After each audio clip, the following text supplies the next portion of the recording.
അസ്സലാമു അലൈക്കും വറഹ്മത്തുള്ളാഹി വബറകാതുഹു. അൽഹംദുലില്ലാഹി റബ്ബിൽ ആലമീൻ.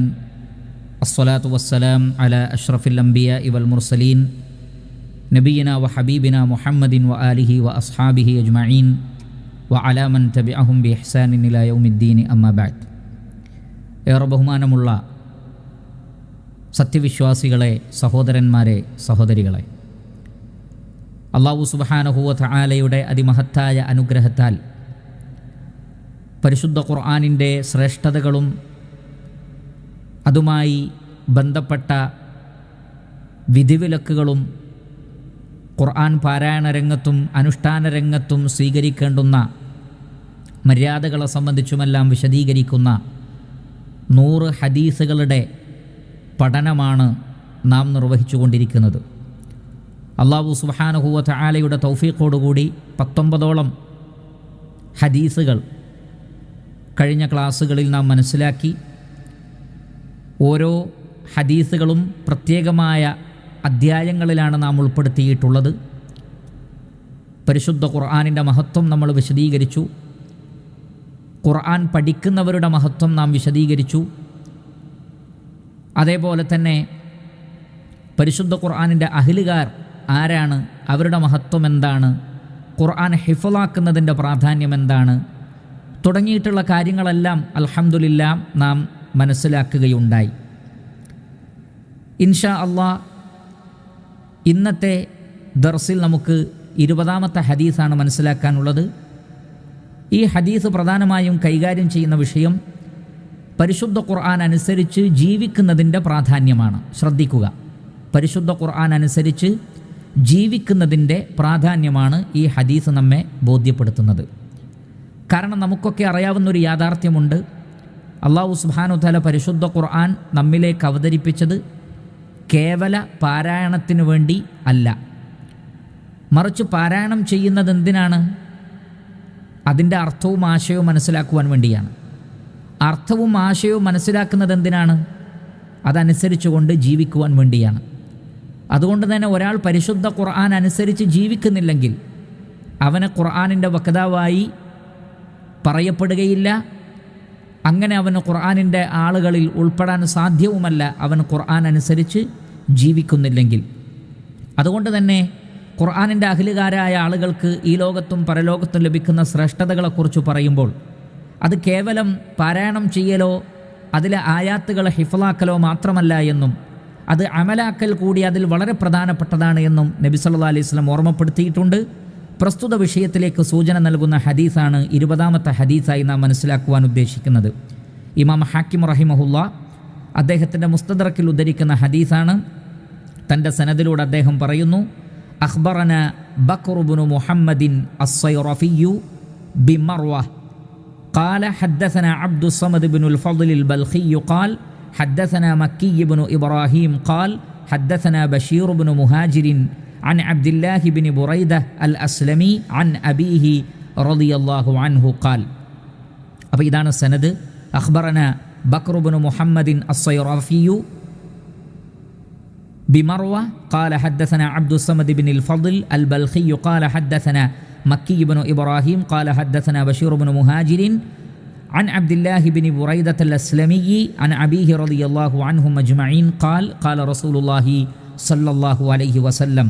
നബി സല്ലല്ലാഹു അലൈഹി വസല്ലം പറയുന്നു, മൻ ഖറഅൽ ഖുർആന, ആരെങ്കിലും ഖുർആൻ പാരായണം ചെയ്താൽ, ഇത് ഖിറാഅത്തിനെ കുറിച്ചാണ്. മൻ ഖറഅൽ ഖുർആന, ഖുർആൻ പാരായണം ചെയ്തു, വതഅല്ലമഹു, അത് പഠിക്കുകയും ചെയ്തു. വെറും പാരായണമല്ല, അതിലെ അർത്ഥവും ആശയങ്ങളുമെല്ലാം പഠിച്ചു മനസ്സിലാക്കി.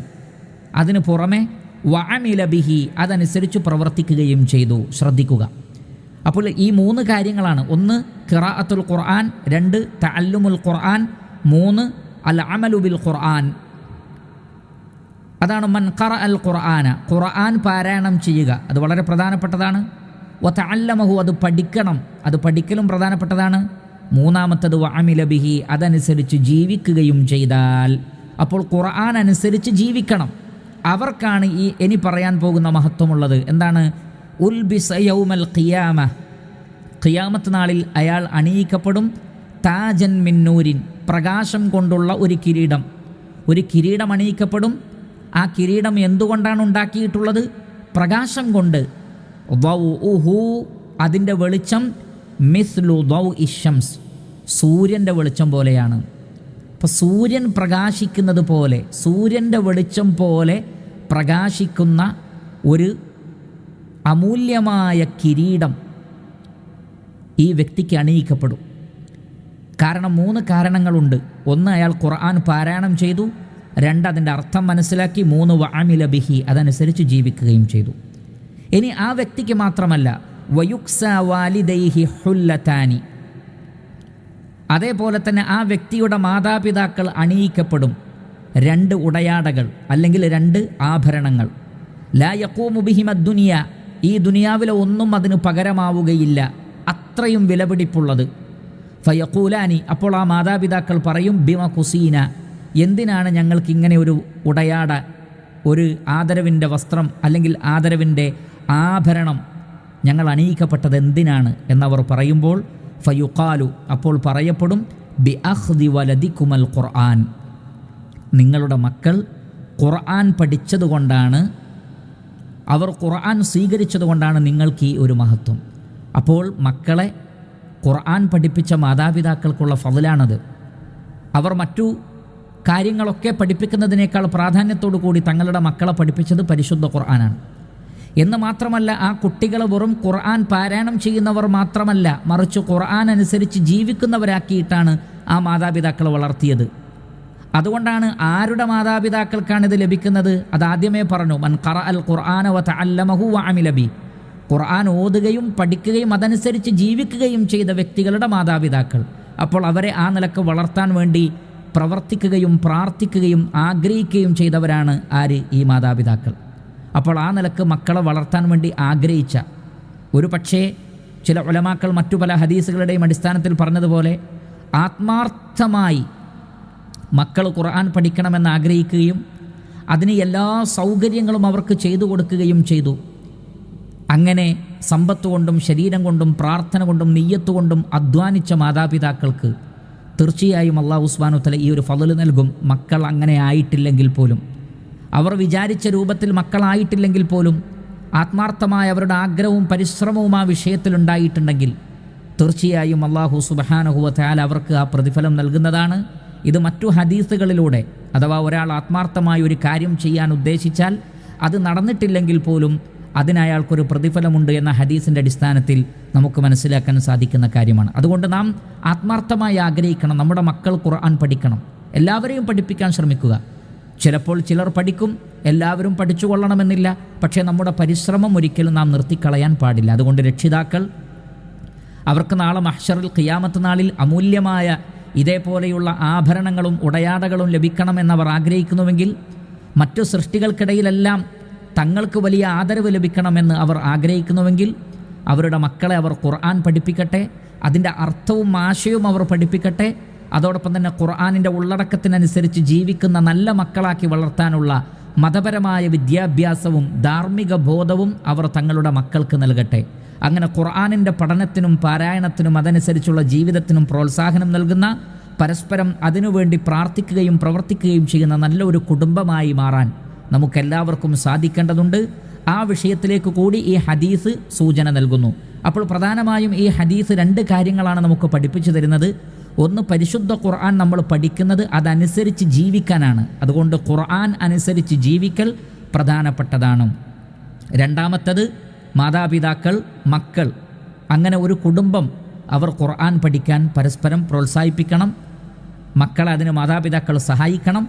വെറും ഹിഫ്ളാക്കൽ മാത്രമല്ല, ഖുർആൻ അനുസരിച്ച് ജീവിക്കുന്ന വിഷയത്തിലും അവരെ ശക്തമായി പ്രേരിപ്പിക്കേണ്ടതുണ്ട്. ഇപ്രകാരമായിരിക്കണം ഒരു മുസ്ലിം കുടുംബം എന്ന ഒരു സൂചന കൂടി ഈ ഹദീസിൽ നിന്ന് ലഭിക്കും. അങ്ങനെയാണെങ്കിൽ മക്കൾക്കും നാളെ കിരീടം ലഭിക്കപ്പെടും, അവരുടെ മാതാപിതാക്കൾക്കും. അങ്ങനെ ആ ഒരു കുടുംബം തന്നെ മഹ്ശറിൽ പ്രത്യേകം ആദരവ് ലഭിക്കുന്ന ആളുകളായി മാറും. മറ്റെല്ലാവരും ഒരുമിച്ച് കൂടുന്ന ആ ഒരു നാളിൽ ഖുർആൻ പഠിച്ചതനുസരിച്ച് ജീവിച്ച മക്കൾക്കും അവരുടെ മാതാപിതാക്കൾക്കും ഇതേപോലെയുള്ള കിരീടവും ആഭരണങ്ങളുമൊക്കെ ലഭിക്കുമ്പോൾ അതിനേക്കാൾ വലിയ സന്തോഷം എന്താണ്, അതിനേക്കാൾ വലിയ ഒരു മഹത്വം എന്താണ്, അഭിമാനം എന്താണ് എന്ന് ചിന്തിക്കുക. അതുകൊണ്ട് ഈ ഹദീസ് നമുക്കൊരു വഴികാട്ടിയായി തീരട്ടെ. ഇമാം ഹാക്കിം റഹിമഹുല്ലാഹ് അദ്ദേഹത്തിൻ്റെ മുസ്തദറക്കിൽ ഉദ്ധരിക്കുന്ന ഈ ഹദീസിലെ പാഠം ഉൾക്കൊണ്ടുകൊണ്ട് ഞാനും നിങ്ങളും ജീവിക്കുക. രണ്ടാമതൊരു ഹദീസ്, അത് നമുക്ക് 21-ാമത്തെ ഹദീസായി തന്നെ മനസ്സിലാക്കാം. 21-ാമത്തെ ഹദീസായി നമുക്ക് മനസ്സിലാക്കാം. ഇമാം മുസ്ലിം റഹിമഹുല്ല അദ്ദേഹത്തിൻ്റെ സ്വഹീഹിൽ ഉദ്ധരിക്കുന്ന ഹദീസാണ്. ഹദ്ദസന ഇസ്ഹാഖ് ബിൻ മൻസൂരിൻ അഖ്ബറന യസീദ് ബിൻ അബ്ദി റബ്ബിഹി حدثنا الوليد بن مسلم عن محمد بن مهاجر عن الوليد بن عبد الرحمن الجرشي عن جبير بن نفير قال سمعت النواس بن سمعان الكلابي يقول سمعت النبي صلى الله عليه وسلم يقول. അപ്പോൾ ഇത് ഇമാം മുസ്ലിം റഹിമഹുള്ളയുടെ സനദാണ്.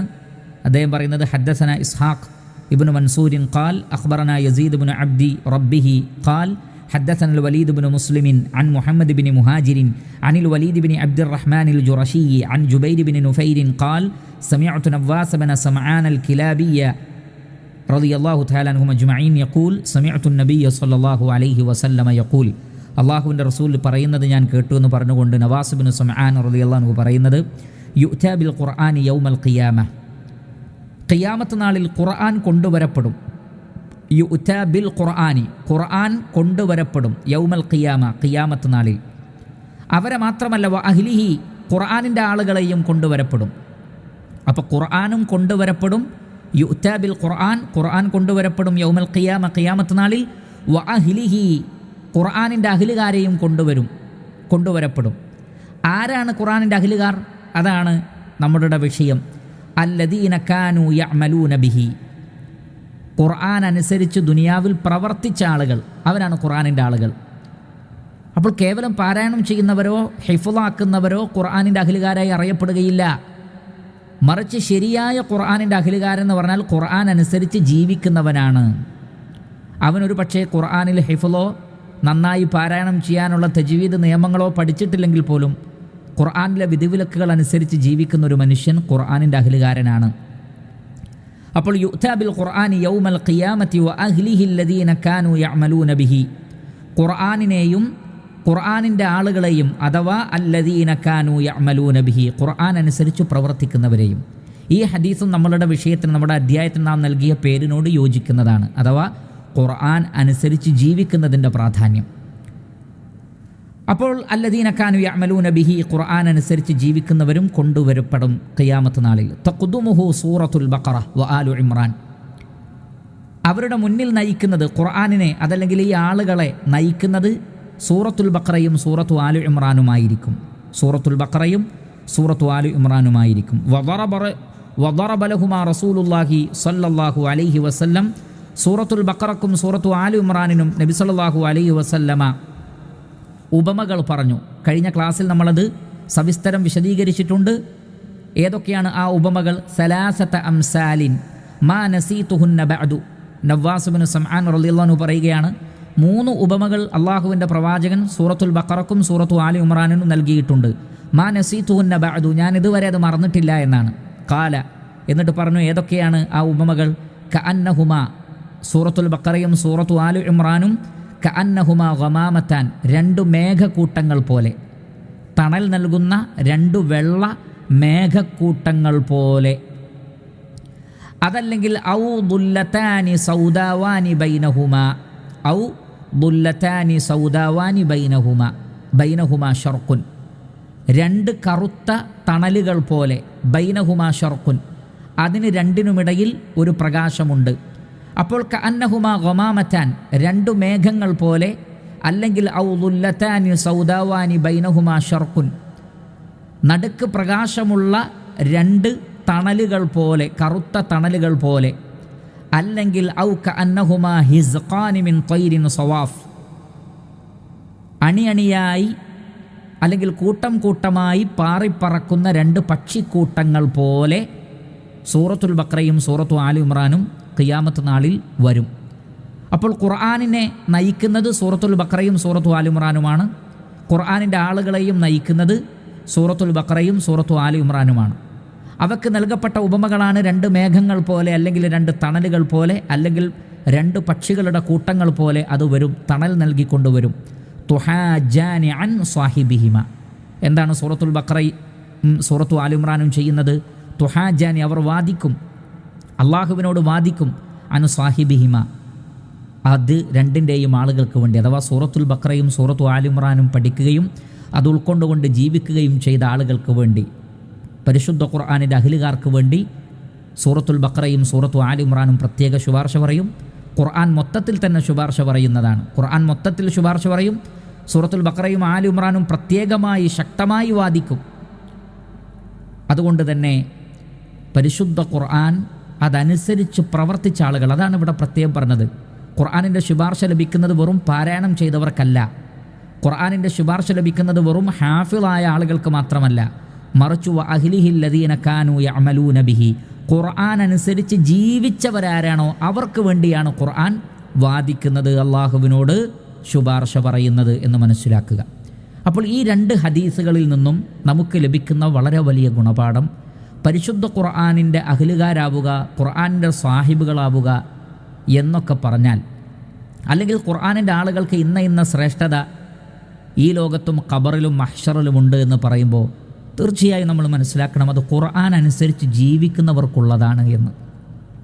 സൂറത്തുൽ അൻആമിലെ 155 ആയത്തിൽ അല്ലാഹു സുബ്ഹാനഹു വ തആല പറഞ്ഞതുപോലെ, വഹാദാ കിതാബുൻ അൻസൽനാഹു മുബാറകുൻ ഫത്തബിഉ വത്തഖൂ ലഅല്ലക്കും തുർഹമൂൻ. വഹാദാ കിതാബുൻ, ഈ കിതാബ് അഥവാ പരിശുദ്ധ ഖുർആൻ, അൻസൽനാഹു, നാം അവതരിപ്പിച്ചിരിക്കുന്നു, മുബാറക്കുൻ, ഇത് അനുഗ്രഹീതമായ ബറക്കത്തുള്ളൊരു ഗ്രന്ഥമാണ്. പക്ഷേ ആ ബറക്കത്ത് കിട്ടാൻ എന്ത് വേണം? ഫത്തബിഊഹു, നിങ്ങൾ ഖുർആനിനെ ഇത്തിബാഅ് ചെയ്യണം, ഖുർആനിനെ പിൻപറ്റി ജീവിക്കണം. വത്തഖൂ, എന്നിട്ട് നിങ്ങൾ തഖ്വയോടുകൂടി ജീവിക്കണം, എങ്കിൽ ലഅല്ലക്കും തുർഹമൂൻ, നിങ്ങൾ കരുണ ചെയ്യപ്പെട്ടേക്കാം. അപ്പോൾ അല്ലാഹു സുബ്ഹാനഹു വ തആലയുടെ കാരുണ്യം ലഭിക്കണമെങ്കിൽ, പരിശുദ്ധ ഖുർആനിൻ്റെ ബറക്കത്ത് ലഭിക്കണമെങ്കിൽ രണ്ട് കാര്യങ്ങളാണ് ഇവിടെ പറയുന്നത്. വഹാദാ കിതാബുൻ അൻസൽനാഹു മുബാറക്കുൻ, നാം അവതരിപ്പിച്ച ഈ ഗ്രന്ഥം ബറക്കത്ത് നൽകുന്ന ഗ്രന്ഥമാണ്. പക്ഷേ രണ്ട് കാര്യം എന്താണത്? ഫത്തബിഉ, നിങ്ങൾ ഇത്തിബാഅ് ചെയ്യണം, ഖുർആനിനെ ചാണിന് ചാണായി മുഴത്തിന് മുഴമായി പിൻപറ്റണം. വത്തഖൂ, സൂക്ഷ്മതയോടുകൂടി അള്ളാഹുവിനെ ഭയപ്പെട്ടുകൊണ്ട് ജീവിക്കുകയും വേണം, എങ്കിൽ ലഅല്ലക്കും തുർഹമൂൻ, നിങ്ങൾ കരുണ ചെയ്യപ്പെട്ടേക്കാം. അപ്പോൾ പരിശുദ്ധ ഖുർആൻ മുത്തഖീങ്ങൾക്ക് മാർഗദർശനം നൽകുന്നതാണ്. ദാലിക്കൽ കിതാബു ലാ റൈബ ഫീഹി ഹുദൻ ലിൽ മുത്തഖീൻ, പരിശുദ്ധ ഖുർആനിൽ ഒരു സംശയവും വേണ്ട, തഖ്വയോടുകൂടി ജീവിക്കാൻ ആഗ്രഹിക്കുന്ന ആളുകൾക്ക് അത് മാർഗദർശനം നൽകുന്നു. അപ്പോൾ പരിശുദ്ധ ഖുർആനിൻ്റെ പഠിതാക്കൾ തഖ്വയോടുകൂടി ജീവിക്കുന്നവരാകണം, അപ്പോഴേ ഖുർആനിൻ്റെ മാർഗദർശനം ലഭിച്ചവരായി അവർ മാറുകയുള്ളൂ. ആ ഒരു ലക്ഷ്യത്തിനു വേണ്ടിയാണ് അല്ലാഹു സുബ്ഹാനഹു വ തആല പരിശുദ്ധ ഖുർആൻ അവതരിപ്പിച്ചിട്ടുള്ളതും. അതുകൊണ്ട് തഖ്വയിൽ അധിഷ്ഠിതമായ ജീവിതം നയിക്കുകയും പരിശുദ്ധ ഖുർആനിൻ്റെ വിധിവിലക്കുകളെ ജീവിതത്തിൽ പ്രാവർത്തികമാക്കുകയും ചെയ്യുന്ന ആളുകൾക്കാണ് ഖുർആനിൻ്റെ എല്ലാ നിലക്കുമുള്ള ബറക്കത്തും അള്ളാഹുവിൻ്റെ റഹ്മത്തും ലഭിക്കുക എന്ന് സൂറത്തുൽ അൻആമിലെ 155 ആയത്തിലൂടെ അല്ലാഹു സുബ്ഹാനഹു വ തആല പഠിപ്പിച്ചിട്ടുണ്ട്. അപ്പോൾ ഈ ഒരു അധ്യായത്തിലൂടെ നാം പഠിച്ച രണ്ട് ഹദീസുകൾ നമ്മളെ പഠിപ്പിക്കുന്ന സുപ്രധാനമായ വിഷയം, പരിശുദ്ധ ഖുർആനിൻ്റെ യഥാർത്ഥ അനുയായികൾ എന്ന് പറഞ്ഞാൽ ഖുർആനിനെ പിൻപറ്റിക്കൊണ്ട് അതിൻ്റെ വിധിവിലക്കുകൾ ജീവിതത്തിൽ പാലിച്ചുകൊണ്ട് ജീവിക്കുന്നവരാണ്. ഇൻഷാ അല്ലാഹ് ഇനി മറ്റൊരു അധ്യായത്തിലേക്ക് നമുക്ക് പ്രവേശിക്കാം. ഫദ്ലു ഇക്റാമി ഹാമിലിൽ ഖുർആൻ. ഈ അധ്യായത്തിന് നാം നൽകിയിട്ടുള്ള പേര് പരിശുദ്ധ ഖുർആനിൻ്റെ ആളുകളെ ആദരിക്കലും ബഹുമാനിക്കലും. ഇനി ഖുർആനിൻ്റെ ആളുകൾ എന്ന് നമ്മൾ പറയുമ്പോൾ പ്രത്യേകം നമ്മുടെ മനസ്സിലേക്ക് വരണം, അത് കേവലം പാരായണം ചെയ്യുന്നവരല്ല, പരിശുദ്ധ ഖുർആൻ പഠിച്ച് അതിൻ്റെ ഉള്ളടക്കമനുസരിച്ച് ജീവിക്കുന്നവരെക്കുറിച്ചാണ് പറയുന്നത് എന്ന് നമ്മുടെ മനസ്സിലെപ്പോഴും ഉണ്ടാവേണ്ടതുണ്ട്.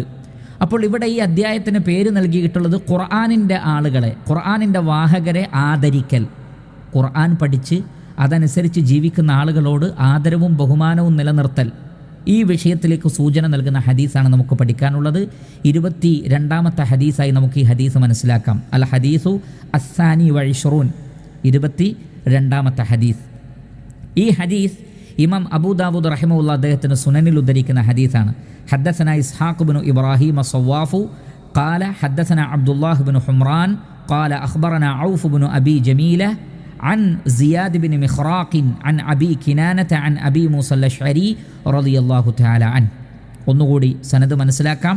حدثنا إسحاق بن إبراهيم الصواف قال حدثنا عبد الله بن حمران قال أخبرنا عوف بن أبي جميلة عن زيادة بن مخراق عن أبي كنانة عن أبي موسى الأشعري رحمة الله عليهم أجمعين قال قال رسول الله صلى الله عليه وسلم, നബി സല്ലല്ലാഹു അലൈഹി വസല്ലം പറഞ്ഞിരിക്കുന്നു. അപ്പോൾ അബൂ മൂസ അശ്അരി റളിയല്ലാഹു അൻഹുവിൽ നിന്നാണ് ഈ ഹദീസ്. അദ്ദേഹം പറയുന്നത് ഖാല റസൂലുള്ളാഹി സല്ലല്ലാഹു അലൈഹി വസല്ലം, നബി സല്ലല്ലാഹു അലൈഹി വസല്ലം പറഞ്ഞിരിക്കുന്നു, ഇന്ന മിൻ ഇജ്ലാലില്ലാഹ്, തീർച്ചയായും അള്ളാഹുവിനെ മഹത്വപ്പെടുത്തുന്നതിൽ പെട്ടതാണ്. ഇജ്ലാൽ എന്ന് പറഞ്ഞാൽ മഹത്വപ്പെടുത്തുക. അള്ളാഹുവിൻ്റെ ജലാലത്തിനെ അംഗീകരിച്ചുകൊണ്ട് അവനെ വാഴ്ത്തുന്നതിനാണ് ഇജ്ലാൽ എന്ന് പറയുന്നത്. ഇന്ന മിൻ ഇജ്ലാലില്ലാഹ്, അള്ളാഹുവിനെ മഹത്വപ്പെടുത്തുന്നതിൽ പെട്ടതാണ് എന്ത്?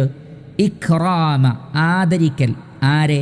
ദിശൈബത്തിൽ മുസ്ലിമി, മുസ്ലിമീങ്ങളുടെ കൂട്ടത്തിലെ വാർദ്ധക്യം ചെന്ന പ്രായം ചെന്ന ആളുകളെ ആദരിക്കലും ബഹുമാനിക്കലും.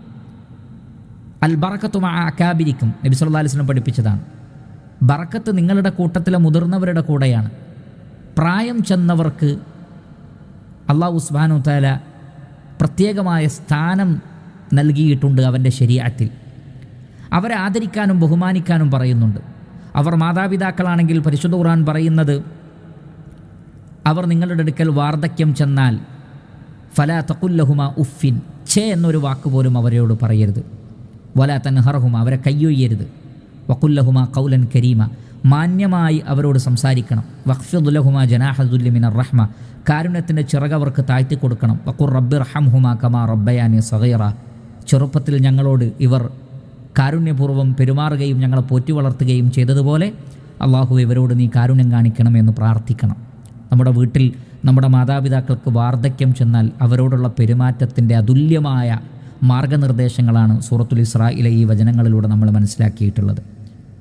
ലൈസ മിന്നാ മല്ലം യുവഖിർ കബീറന, നബി സല്ലല്ലാഹു അലൈഹി വസല്ലം പഠിപ്പിച്ചതാണ്. നമ്മുടെ കൂട്ടത്തിലെ മുതിർന്ന ആളുകളെ ആദരിക്കാത്തവൻ, ബഹുമാനിക്കാത്തവൻ നമ്മളിൽപ്പെട്ടവനല്ല.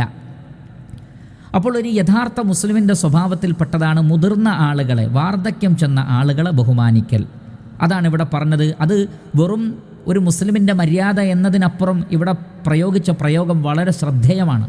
ഇന്ന മിൻ ഇജ്ലാലില്ല എന്നാണ്. അള്ളാഹുവിനെ മഹത്വപ്പെടുത്തുന്നതിൽപ്പെട്ടതാണ്. കാരണം അള്ളാഹു മഹത്വം കൽപ്പിച്ചവരെ മഹത്വപ്പെടുത്തൽ, അവരെ ആദരിക്കൽ, ബഹുമാനിക്കൽ അള്ളാഹുവിനെ തന്നെ മഹത്വപ്പെടുത്തലാണ്. അപ്പോൾ അവരോടുള്ള അനാദരവ്, അവരെ ബഹുമാനിക്കാതിരിക്കൽ, അവരോട് മോശമായി പെരുമാറൽ അള്ളാഹുവിനെ മഹത്വപ്പെടുത്തുന്നതിന് എതിരാണ്. അപ്പോൾ അത് വളരെ ഗുരുതരമായ കുറ്റവുമായി തീരും. ശ്രദ്ധിക്കുക. ഇന്ന മിൻ ഇജ്ലാലില്ലാഹ് ഇക്റാമ ദിശൈബത്തിൽ മുസ്ലിം, അള്ളാഹുവിനെ മഹത്വപ്പെടുത്തുന്നതിൽ പെട്ടതാണ് മുസ്ലിമീങ്ങളുടെ കൂട്ടത്തിലെ പ്രായം ചെന്ന സ്ത്രീകളെയും പുരുഷന്മാരെയും ഒക്കെ ആദരിക്കലും ബഹുമാനിക്കലും, അവർക്ക് ഖിദ്മത്ത് ചെയ്യലും, അവരോട് നല്ല വാക്ക് പറയലും, അവർക്ക് ഇഷ്ടമുള്ള കാര്യങ്ങൾ അവർക്ക് ചെയ്തു കൊടുക്കലും, അതിൽ ശിർക്കും ഹറാമും ഇല്ലാത്ത കാലത്തോളം അവരുടെ മനസ്സിന് ഇഷ്ടപ്പെട്ട കാര്യങ്ങൾ അവർക്ക് ചെയ്തു കൊടുക്കലും, അവർക്ക് സന്തോഷമുണ്ടാക്കി കൊടുക്കലും, അവരുടെ നെറ്റിത്തടങ്ങളിൽ ചുംബിക്കലും, അവർക്ക് വേണ്ടി ദുആ ചെയ്യലും എല്ലാം തന്നെ അവരോടുള്ള ആദരവിലും ബഹുമാനത്തിലും പെട്ടതാണ്. അതുപോലെ തന്നെ വഹാമിലിൽ ഖുർആൻ, ഖുർആനിൻ്റെ വാഹകർ എന്ന് പറഞ്ഞാൽ ഖുർആൻ പഠിച്ച് അത് ഉൾക്കൊണ്ടുകൊണ്ട് ജീവിക്കുന്ന ആളുകളാണ് ഉദ്ദേശം. അതുകൊണ്ടാണ് ഉടനെ തന്നെ പറഞ്ഞത് ഗൈരിൽ ഗാലി ഫീഹി, ഖുർആനിൽ ഗുലുവ് കാണിക്കാത്തവർ. ഗൈരിൽ ഗാലി ഫീ, ഖുർആനിൽ അതിര് കവിയാത്തവർ. എന്താണ് ഖുർആനിൽ അതിര് കവിയുക എന്ന് പറഞ്ഞാൽ? രണ്ട് കാര്യങ്ങളാണ്. ഒന്ന്, ഖുർആനിലെ തത്വങ്ങളെ വളച്ചൊടിക്കുകയോ ദുർവ്യാഖ്യാനിക്കുകയോ ചെയ്തുകൊണ്ട് പരിശുദ്ധ ഖുർആൻ മുന്നോട്ട് വെക്കാത്ത ആശയങ്ങൾ ഖുർആനിൻ്റെ പേരിൽ പ്രചരിപ്പിക്കുക. ഷിർക്കിന് ഖുർആനിൽ നിന്ന് തെളിവ് കണ്ടെത്തൽ. അഹ്ലുസുന്നത്തി വൽ ജമാഅത്തിൽ നിന്ന് പിഴച്ചു പോകുന്ന മൻഹജുകൾ, നബി സല്ലല്ലാഹു അലൈഹി വസല്ലം പഠിപ്പിച്ച ശരിയായ റൂട്ടിൽ നിന്ന് തെറ്റിപ്പോയ ആളുകൾ, പക്ഷേ ആ വഴിപിഴവിന് ഖുർആനിൽ നിന്ന് തെളിവ് പറയുക, ആയത്തുകളെ ദുർവ്യാഖ്യാനിക്കുക, സന്ദർഭത്തിൽ നിന്ന് അടർത്തി മാറ്റുക, ഇല്ലാത്ത അർത്ഥവും വ്യാഖ്യാനവും നൽകുക, ഹർഫുകളിൽ വ്യത്യാസമുണ്ടാക്കുക. ഇങ്ങനെ ഖുർആനിൽ അതിരി കവിയാത്ത, ഖുർആനിനെ ദുർവ്യാഖ്യാനിച്ച് തെറ്റായ രൂപത്തിൽ അതിനെ പ്രചരിപ്പിക്കുന്ന ആളുകളല്ലെങ്കിൽ അവരെ ആദരിക്കണം. എന്ന് പറഞ്ഞാൽ അങ്ങനെയുള്ളവരാണെങ്കിൽ അവരെ ആദരിക്കരുത്. നമുക്കറിയാം, പിഴച്ച ഒരുപാട് കക്ഷികളുണ്ട്. അതിലേറ്റവും ആദ്യം പിഴച്ചു പുറത്തുപോയവരാണ് ഖവാരിജികൾ. ഖവാരിജികളെക്കുറിച്ച് നബി സല്ലല്ലാഹു അലൈഹി വസല്ലം പറഞ്ഞത് യഖ്റഊനൽ ഖുർആൻ എന്നാണ്. അവർ നിരന്തരം ഖുർആൻ ഓതുന്നവരായിരിക്കും, പക്ഷേ ലാ യുജാവിസു തറാഖിയഹും, ഖുർആൻ ഓതുക എന്നല്ലാതെ അത് അവരുടെ ഹൃദയത്തിലേക്ക് ഇറങ്ങിയിട്ടുണ്ടാവില്ല എന്നാണ്. അവരാണ് ഖുർആനിലെ ആയത്തുകളെ ദുർവ്യാഖ്യാനിച്ച് സ്വഹാബികളെ വരെ കാഫിറുകളെന്ന് പ്രഖ്യാപിച്ചത്. വമല്ലം യഹ്കും ബിമാ അൻസലല്ലാഹു ഫൗലൈക ഹുമുൽ കാഫിറൂൻ എന്ന ആയത്തോതിയിട്ട് സ്വഹാബികൾ കാഫിറുകളാണെന്ന് പ്രഖ്യാപിച്ചു. മുസ്ലിമീങ്ങൾക്കെതിരെ യുദ്ധം ചെയ്തു. ധാരാളം മുസ്ലിമീങ്ങൾ അവർ കൊലപ്പെടുത്തി. അന്നും ഇന്നും അത്തരം ആളുകളെ നമുക്ക് കാണാം. അപ്പോൾ അവർ ഖുർആനിൽ അതിര് കവിഞ്ഞവരാണ്. അതേപോലെ തന്നെ ഷിർക്കിനും ബിദ്അത്തിനും ഖുറാഫാത്തിനും സകല പിഴച്ചവാദങ്ങൾക്കും ഖുർആനിൽ നിന്ന് തെളിവോതുന്ന ആളുകളുണ്ട്. അവർ വലിയ ഹാഫിളീങ്ങളായിരിക്കും, തഫ്സീറുകളിലൊക്കെ അറിവുണ്ടാവും. പക്ഷെ അത്തരം ആളുകളെ ആദരിക്കരുത്. കാരണം അവർ ബിദ്അത്തിൻ്റെ ആളുകളാണ്, ഷിർക്കിൻ്റെ ഖുറാഫാത്തിൻ്റെ വഴിപിഴവിൻ്റെ ആളുകളാണ്. അവർക്ക് ഖുർആനിൽ ഹിഫ്ളുണ്ട് എന്നതിൻ്റെ പേരിൽ മാത്രം അവരെ ആദരിക്കാൻ പാടില്ല. അതുകൊണ്ടാണ് ഖുർആനിൻ്റെ വാഹകരെ ആദരിക്കണമെന്ന് പറഞ്ഞതിന് ശേഷം ഉടനെ തന്നെ പ്രവാചകൻ പറഞ്ഞു ഗൈരിൽ ഗാലിഫി, പക്ഷെ അതിൽ അതിരി കവിഞ്ഞവരാകരുത്. അതേപോലെ തന്നെ ഖുർആനിലുള്ള അതിരി കവിച്ചിലാണ് തജ്വീദ് നിയമങ്ങൾക്ക് അപ്പുറത്തേക്ക് അതിൽ ശിദ്ദത്ത് കാണിക്കുക. ഓരോ ഹർഫിനും കൊടുക്കേണ്ടുന്ന ചില അവകാശമുണ്ട്, ചില ഹക്കുണ്ട്. നമുക്കറിയാം അറബി അക്ഷരമാലയിലെ ഹുറൂഫുൽ ഹിജായിയയിലെ 28 അക്ഷരങ്ങൾ, ഓരോ അക്ഷരങ്ങൾക്കും അതിൻ്റെ ഉച്ചാരണം പുറത്തു വരേണ്ടുന്ന മഖ്റജുകളുണ്ട്. ആ മഖ്റജിൽ നിന്ന് തന്നെ അത് ഉച്ചരിക്കണം. അപ്പോൾ ആ ഹർഫുകൾക്ക് ഒരു ഹക്കുണ്ട്, ആ ഹക്ക് കൊടുക്കണം. എന്നാൽ ചിലർ ആ ഹക്കിനേക്കാൾ കൂടുതൽ കൊടുക്കുന്നു, അതിരി കവിയുന്നു. തജ്വീദിൽ അതിരി കവിയുക അത് പാടില്ല. മറിച്ച് ഒരു ഉസ്താദിൽ നിന്ന് കൃത്യമായ ഉച്ചാരണം പഠിക്കണം, കൂട്ടാൻ പാടില്ല. ഇങ്ങനെ പാരായണത്തിലും അതിരി കവിയരുത്. അതേപോലെ തന്നെ ഖുർആനിൻ്റെ അർത്ഥവും ആശയവും മനസ്സിലാക്കുന്നതിലും അതിരി കവിഞ്ഞ് വഴിപേച്ചു പോകാൻ പാടില്ല. അങ്ങനെ വഴിപേച്ചു പോവാത്ത ഖുർആനിൻ്റെ ആളുകളെ ആദരിക്കുകയും ബഹുമാനിക്കുകയും വേണം. മാത്രമല്ല ഒരു കാര്യം കൂടി പ്രവാചകൻ സ്വല്ലല്ലാഹു അലൈഹി വസല്ലം പറഞ്ഞു, വൽ ജാഫി അൻഹു, അതിൽ കുറവ് വരുത്താനും പാടില്ല. ഒന്ന് ഖുർആനിനെ ദുർവ്യാഖ്യാനിക്കരുത്, എന്നാൽ ഉള്ള വ്യാഖ്യാനം അനുസരിച്ച് ജീവിക്കാതിരിക്കാനും പാടില്ല. നമുക്കറിയാം ഖുർആൻ അനുസരിച്ചൊരു ജീവിതമുണ്ട്. അതനുസരിച്ച് ജീവിക്കാതെ താന്തോന്നികളായി ജീവിക്കുന്ന ആളുകൾ ഞങ്ങൾക്ക് ഖുർആൻ പാരായണം ചെയ്യാൻ അറിയാം, ഞങ്ങൾ ഖുർആനിൽ ഹാഫിളുകളാണെന്ന് പറഞ്ഞാൽ അവരെ ആദരിക്കേണ്ടതുണ്ടോ? ഇല്ല. ഇസ്ലാം ഹറാമാക്കിയ കാര്യങ്ങൾ ചെയ്യുന്ന, അതേപോലെ തന്നെ ഇസ്ലാം നിഷിദ്ധമാക്കിയ കാര്യങ്ങളിലേക്ക് പോകുന്ന തോന്നിവാസം നിറഞ്ഞ ജീവിതം നയിക്കുന്ന ആളുകൾ, അവരെ ആദരിക്കേണ്ടതില്ല. അത് തെറ്റായ ഒരു പ്രവണത സമൂഹത്തിലുണ്ടാക്കും. മറിച്ച് ഖുർആനിൻ്റെ ഉള്ളടക്കമനുസരിച്ച് ജീവിക്കുന്ന, ഖുർആനിൻ്റെ വിധിവിലക്കുകൾ ജീവിതത്തിൽ പാലിച്ച് ജീവിക്കുന്ന ആളുകളെ എന്ന് പറഞ്ഞാൽ 100% പ്രവാചകനെ പോലെ ജീവിച്ചാലേ ആദരിക്കേണ്ടതുള്ളൂ എന്നാണോ? അല്ല. മറിച്ച് പരസ്യമായി ജനങ്ങൾക്കിടയിൽ പരസ്യമായി തമ്മാടിത്തം ചെയ്തുകൊണ്ടും തോന്നിവാസം പ്രവർത്തിച്ചുകൊണ്ടും ഹറാമ് ചെയ്തുകൊണ്ടും ജീവിക്കുന്ന ആളുകളെ നാം ആദരിക്കേണ്ടതില്ല. എന്നാൽ ഒരാളുടെ രഹസ്യ ജീവിതത്തിലേക്ക് നമ്മൾ അന്വേഷിക്കുകയോ ചൂഴ്ന്നിറങ്ങുകയോ ചെയ്യേണ്ടതുമില്ല. അപ്പോൾ നമുക്ക് പ്രത്യക്ഷത്തിൽ ലാഹിറിൽ ഒരു വ്യക്തി ഖുർആൻ അനുസരിച്ച് ജീവിക്കുന്ന വ്യക്തിയാണെന്ന് തോന്നുകയും അയാൾ ഖുർആനിൽ അറിവുള്ള ആളാണ് എങ്കിൽ അല്ലാഹു സുബ്ഹാനഹു വ തആല പറഞ്ഞ കാര്യം നമ്മൾ ചെയ്യുക. ആ വ്യക്തിയുടെ ഹൃദയവും രഹസ്യവും അത് അള്ളാഹുവിലേക്ക് വിടുകയും ചെയ്യുക. എന്നാൽ പരസ്യമായി തോന്നിവാസം ചെയ്ത് ജീവിക്കുന്ന ഒരാളെ നമ്മൾ ഒരിക്കലും അയാൾക്ക് ഖുർആനിൽ ഹിഫ്ളുണ്ട് എന്നതിൻ്റെ പേരിൽ അയാളെ ബഹുമാനിക്കാൻ പാടില്ലാത്തതാണ്. അതേപോലെ തന്നെ ഖുർആൻ പാരായണ നിയമങ്ങൾ പാലിക്കാതെ ഖുർആൻ പാരായണം ചെയ്യുന്ന ആളുകൾ, അതും ശരിയല്ല. തജ്വീദ് കൂടാനും പാടില്ല, പറ്റ തജ്വീദ് ഇല്ലാതാവാനും പാടില്ല. മറിച്ചു ഓരോ ഹർഫിനും അതിൻ്റേതായ ഹക്കുണ്ട്. ഖുർആൻ പാരായണം ചെയ്യുന്നതിനൊരു ഹക്കായ തിലാവത്തുണ്ട്. അതനുസരിച്ച് ഭംഗിയായി തിലാവത്ത് ചെയ്യുകയും വേണം. ഇങ്ങനെ ഖുർആനിനോടുള്ള ബാധ്യതകൾ നിർവഹിച്ചും ഖുർആനിൽ അതിര് കവിയാതെയും അള്ളാഹു എന്താണോ ഒരു ഖുർആനിൻ്റെ വക്താവിന് ഉണ്ടാവേണ്ട ഗുണഗണങ്ങളായി പഠിപ്പിച്ചിട്ടുള്ളത്, അള്ളാഹുവിൻ്റെ പ്രവാചകൻ പഠിപ്പിച്ചിട്ടുള്ളത്, അതൊക്കെ പരമാവധി ജീവിതത്തിൽ പ്രാവർത്തികമാക്കി ജീവിക്കുന്ന ഒരു വ്യക്തിയെ ആദരിക്കുകയും ബഹുമാനിക്കുകയും വേണം. അങ്ങനെയുള്ള പണ്ഡിതന്മാരെ, അങ്ങനെയുള്ള നല്ല നല്ല വ്യക്തിത്വങ്ങളെ, അവരെ ആദരിക്കലും ബഹുമാനിക്കലും അള്ളാഹുവിനെ മഹത്വപ്പെടുത്തുന്നതിൽപ്പെട്ടതാണ്. വ ഇക്റാമതി സുൽത്താനിൽ മുഖ്സിത്തി, അതേപോലെ തന്നെ നീതിമാനായ ഒരു ഭരണാധികാരിയെയും ആദരിക്കുകയും ബഹുമാനിക്കുകയും വേണം. അതും അള്ളാഹുവിനെ മഹത്വപ്പെടുത്തുന്നതിൽപ്പെട്ടതാണ്. അപ്പോൾ സമൂഹത്തിൽ നീതി നടപ്പിലാക്കുന്ന ആളുകളോട് ളുൽമ് കാണിക്കാത്ത, എല്ലാവർക്കും അവരുടെ അവകാശങ്ങൾ വകവെച്ചു കൊടുക്കുന്ന ഭരണാധികാരികൾ, ജനങ്ങൾക്ക് വേണ്ടി നന്മ ചെയ്തു കൊടുക്കുന്ന ഭരണാധികാരികൾ, അവരെ നമ്മൾ ആദരിക്കണം, ബഹുമാനിക്കണം. അത് അള്ളാഹുവിനെ മഹത്വപ്പെടുത്തുന്നതിൽപ്പെട്ടതാണ്. അതേപോലെ തന്നെ നമ്മുടെ വിഷയവുമായി ബന്ധപ്പെട്ടത് ഖുർആനിൻ്റെ പഠിതാക്കൾ, ഖുർആൻ അനുസരിച്ച് ജീവിക്കുന്ന ഏതൊരു സാധാരണക്കാരനും അവൻ അതിര് കവിയാത്തവനും വീഴ്ച വരുത്താത്തവനുമാണെങ്കിൽ ഖുർആനിൽ ഹിഫ്ളുള്ള ഇൽമുള്ള അത്തരം ആളുകളെയും നാം ആദരിക്കണം, ബഹുമാനിക്കണം. സമൂഹത്തിൽ അവരർഹിക്കുന്ന സ്ഥാനമാനങ്ങൾ വകവെച്ചു കൊടുക്കണം. അതും അല്ലാഹു സുബ്ഹാനഹു വ തആലയെ മഹത്വപ്പെടുത്തുന്നതിൽപ്പെട്ടതാണ്. അതേപോലെ തന്നെ വൃദ്ധരായ മുസ്ലിമീങ്ങളുടെ കൂട്ടത്തിൽ പ്രായം ചെന്ന ആളുകളെ ആദരിക്കുകയും ബഹുമാനിക്കുകയും ചെയ്യേണ്ടതുണ്ട്. അതും അല്ലാഹു സുബ്ഹാനഹു വ തആലയെ മഹത്വപ്പെടുത്തുന്നതിൽപ്പെട്ടതാണ്. അപ്പോൾ അബൂ മൂസ അശ്അരി റളിയല്ലാഹു അൻഹുവിൽ നിന്ന് ഇമാം അബൂദാവൂദ് റഹ്മഹുള്ള ഉദ്ധരിക്കുന്ന ഈ ഹദീസ് ശ്രദ്ധേയമാണ്. ഇന്ന മിൻ ഇജ്ലാലില്ലാഹ്, അള്ളാഹുവിനെ മഹത്വപ്പെടുത്തുന്നതിൽപ്പെട്ടതാണ് ഇക്റാമതി ഷൈബത്തിൽ മുസ്ലിം, മുസ്ലിമീങ്ങളുടെ കൂട്ടത്തിൽ പ്രായം ചെന്നവരെ ആദരിക്കൽ. വഹാമിലിൽ ഖുർആനി ഗൈരിൽ ഗാലി ഫീഹി വൽ ജാഫി അൻ, ഖുർആനിൽ അതിര് കവിയുകയോ വീഴ്ച വരുത്തുകയോ ചെയ്യാത്ത യഥാർത്ഥ ഖുർആനിൻ്റെ വാഹകരെയും ആദരിക്കൽ. വ ഇക്റാമതി സുൽത്താനിൽ മുഖ്സിദ്, നീതിമാനായ ഭരണാധികാരിയെയും ആദരിക്കൽ. ഈ ഒരു കാര്യം കൂടി ഖുർആനിൻ്റെ പഠിതാക്കളായ നാം മനസ്സിലാക്കുക. സർവശക്തനായ അല്ലാഹു സുബ്ഹാനഹു വ തആല അനുഗ്രഹിക്കട്ടെ. വസല്ലല്ലാഹു വസല്ലമ അലാ നബിയിന മുഹമ്മദി വ ആലിഹി വസഹ്ബിഹി അജ്മഈൻ വൽഹംദുലില്ലാഹി റബ്ബിൽ ആലമീൻ. സുബ്ഹാനകല്ലാഹുമ്മ വബിഹംദിക അശ്ഹദു അൻ ലാ ഇലാഹ ഇല്ലാ അൻത അസ്തഗ്ഫിറുക വ അതൂബു ഇലൈക്.